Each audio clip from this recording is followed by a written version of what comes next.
Guess what? That is now where Ezekiel is coming into the picture.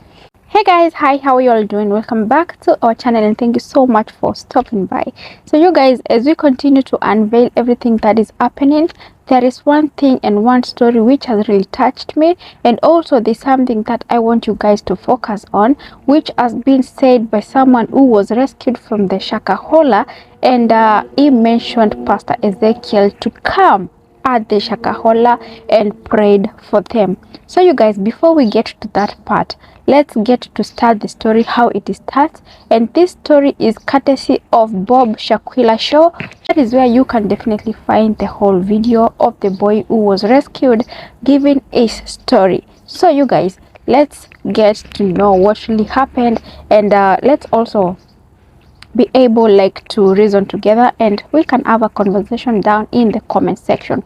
So this guy goes by the name Ben Jumo. He is a Kenyan and also a former Pwani University student who was in second year. And you guys, he wasn't able like to finish his studies because, you know, as it is when you are a follower of Mackenzie or his church, like you're not supposed to study. So him being a second year, he had to drop. And the reason why he went there, not just because maybe of fasting or something, but he said despite that maybe he was supposed to go maybe to pray and fast to God. He was also at school, like he had that life of maybe sleeping on an empty stomach, which wasn't a problem to him. But now him joining here, he was promised there was a promise that he will see God, and once he had that, like he couldn't complain more, or he couldn't wait more, because he felt like if he will join the church, get to know God, and also get to change his own behavior, then he didn't see any problem with him going to the church. And basically getting to the church, there's a registration that is made. You have to be registered so that you can continue with anything else that continues right after the registration. So according to him, after registration, he went to the church, and now they were told like you have to pray, fast and worship. That was the word that he was told. And when he got to the place where they're supposed to fast and do all those things, like he said, there's a place where like it's a very big ground, and also there are houses that are built in that place. So it said like you are put in categories, like the first room is for the people who have never fasted, like it's your first time to go there. Another one is for people who are maybe 1 week or maybe 2 weeks, like that. And also there's another place where there are people who have stayed there for a longer time, you understand. After being explained how things are gonna be, and what they will start like from the first day, which was to do worship and to pray without fasting, like it just felt like it's a good thing, you know, like he didn't have any other feeling rather than I accepted and I will do this because it's just for a short while, understand. Like nobody told them like it's gonna be a long time, neither was it explained that they are supposed to fast for that long. So after that, things started changing now, and things that they were not even told before. So what happened after, I think after maybe 2 or 3 days, now they were told that they are supposed now to fast without eating, without taking water. And for him, and according to his knowledge, he knew that it's maybe a 2-day fast or a 3-day fast. Until now, it went like that from 2 days, 3 days until a week, and they were only surviving with a soup. He said they were being given soup, but he did not say which soup it was, because he said like he had taken soup for maybe cow, goat, fish, but he can't really explain what soup it was. So you guys, after that, now he is a week old.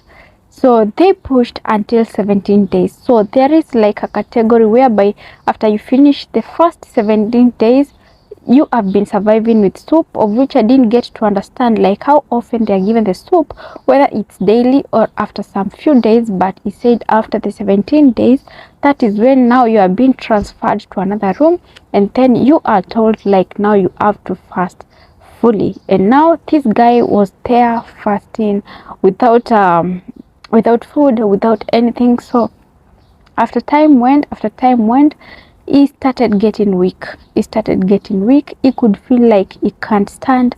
He could feel like he can't do anything, but he's still thinking straight, whereby he was still thinking, how can I get out of this place? Because he felt like this is not what I was told, and this is not really what I want, and I have to find a way for me to go out of this place. So before you become too much weak, he said, there are people who have been brought from outside, like you are being told, now we are bringing guests to come and pray for you. And guess what? That is now where Ezekiel is coming into the picture. So Ezekiel comes into the picture. How? They were told that there are guests who are coming tomorrow to come and pray for you. So the people came, and he said there were 4 men, and all well dressed. And one thing which stand out, they all had white Bibles on their hands, and also he could see, like he said, the 3, he did not acknowledge them, but he acknowledged Ezekiel because he has watched him on television. He have seen him in crusades, and also at that same place Mackenzie could address him as Pastor Ezekiel. So he was asked, are you really sure who you saw? Was it Ezekiel or you saw someone else? He said, I am so sure of who I saw, what my ears heard, and what my eyes saw. So guys, the guy is so much determined that it was Pastor Ezekiel who he saw in Shakahola. And you remember, like, this Shakahola is associated with like a cult stuff, whereby now another man of God who claims to be a prophet is now involved in that mess. So after they were prayed, of course they left, and at that process of him trying to know how he can leave that place, how he can save himself, although he couldn't, because now he was becoming weak, he couldn't stand, he couldn't go anywhere. And also he said, like, that place, there was too much security, like the security was very tight, meaning that you couldn't run away from that place. So that is when he passed out, and he cannot remember for how long he passed out, but the last thing that he remembers is that he found himself now out of Shakahola, that he was already saved by people, and he was told that he was given milk, though he couldn't eat, he couldn't do anything, but at least he came back. You understand? Like, he passed out in Shakahola. He cannot explain what really happened, but that guy was saved, and now he is okay. So these are real stories that are really happening. But also, again, and same thing I asked yesterday, do you guys think that Pastor Ezekiel is also involved in this thing? Because also I mentioned yesterday, and so many people have come along telling me, like, I should talk what I really know, I should say what I have seen. You understand? But what is there and what is being spoken, what is being talked by people, definitely we cannot be quiet, rather to share it out, and let's get to know what people think about it. As I said, if you want to see the full video of the guy, I give a shout out to that guy who has posted the video, and his channel is called the Bob Shakwila Show. So if you need to know more about what Ben went through, what he saw, how everything went, definitely you can find the video there. So I would like to say thank you so much for watching. Thank you so much for staying tuned. Let me see you in the next video, and thank you.